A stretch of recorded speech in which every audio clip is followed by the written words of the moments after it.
কুরআনুল কারীমের সূরা বাকারা 185 নম্বর আয়াতে বলেছেন, ফামান শাহিদা মিনকুমুশ শাহরা ফালইয়াসুমহু ওয়া মান কানা মারিদান আও আলা সাফারিন ফাইদ্দাতুম মিন আইয়ামিন উখরা।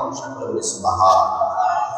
আল্লাহ বলেন, তোমাদের মধ্যে যে কেউ এই রমজান মাস পাবে, তোমাদের মধ্যে কেউ যদি রমজান মাস পায়, সে যেন অবশ্যই রমজান মাসের রোজাগুলো পালন করে। নির্দেশ, হুকুম কার?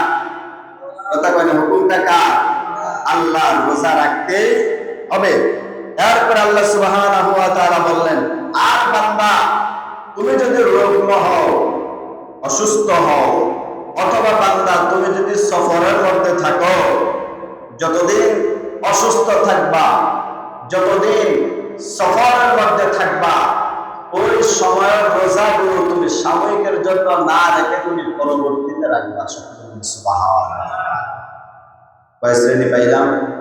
দুই শ্রেণী। একটা হচ্ছে যারা অসুস্থ থাকে অথবা যারা সফরের মধ্যে থাকে। দুই শ্রেণীর লোকদেরকে আল্লাহ বলেছেন, রোজা সাময়িকের জন্য বন্ধ রেখে পরবর্তীতে বান্দা যখন তুমি সুস্থ হইবা, যখন তোমার সফর শেষ হবে, তখন তুমি রোজা রাখবে। আল্লাহ সুবহানাহু ওয়া তাআলা এরপরে বললেন, ইউরিদুল্লাহু বিকুমুল ইউসরা ওয়া লা ইউরিদু বিকুমুল উসরা। আল্লাহ সুবহানাহু ওয়া তাআলা বললেন, আল্লাহ তোমাদের সহজ জিনিসটাই তোমাদের জন্য চান। সুবহানাল্লাহ।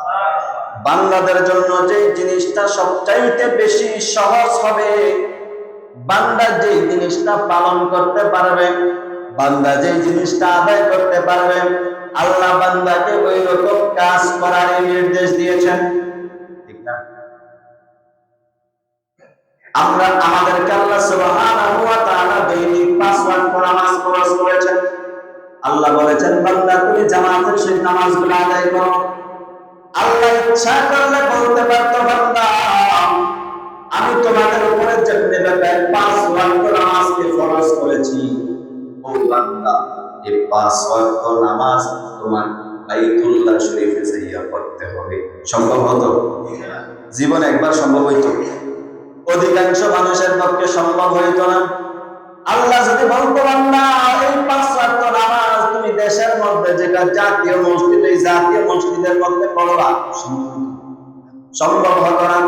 আল্লাহ যদি বলতো, বান্দা তুমি 5 ওয়াক্ত নামাজ তোমার উপজেলার মধ্যে, জেলার মধ্যে যেটা সবচাইতে বড় মসজিদ, ওই মসজিদের মধ্যে যাইয়া পড়বা, তাও আমাদের পক্ষে সম্ভব হইত না। কিন্তু আল্লাহ বান্দাকে এতটাই সহজ করেছেন, বান্দা যখনই যেই জায়গায় আজান শুনবা, নামাজের সময় হয়ে যাবে, ওই জায়গার মধ্যে যদি তুমি নামাজ আদায় করো, আমি আল্লাহ সুবহানাহু ওয়া তাআলা তোমার নামাজকে কবুল করে নিতে পারি। সুবহানাল্লাহ।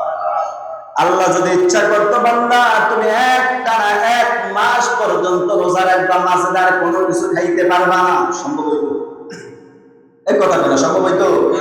যদি রমজানের 1 তারিখ থেকে শুরু করে 30 তারিখ পর্যন্ত আল্লাহ বলতো, রমজানের প্রথম দিন সেহরি খাইবা, একেবারে 30 তারিখে যাই ইফতার করবা, সম্ভব হইতো? যদি আল্লাহ বলতো 1 সপ্তাহ টানা রোজা রাখো, সম্ভব হইতো? সম্ভব হতো না। আল্লাহ জানে, বান্দা যদি পুরো রাত্রে সেহরি খায়, মাগরিবের সময় ইফতার করে, এটা বান্দার জন্য বেশি কষ্টকর হবে না। এজন্য আল্লাহ সুবহানাহু ওয়া তাআলা বলেছেন, আল্লাহ তোমাদের সহজ চান, এবং তোমাদের ব্যাপারে আল্লাহ যে জিনিসটা কঠিন, সেই জিনিসটা আল্লাহ চায় না। সুবহানাল্লাহ। আমাদের বান্দাদের জন্য যেই জিনিসটা কঠিন, ওই জিনিসটা আল্লাহ সুবহানাহু ওয়া তাআলা আমাদেরকে দেয়। কিন্তু আমরা বান্দারা মনে করি যে আল্লাহ আমাকে এটা দিয়েছে, এটা মনে হয় আমার পক্ষে সম্ভব।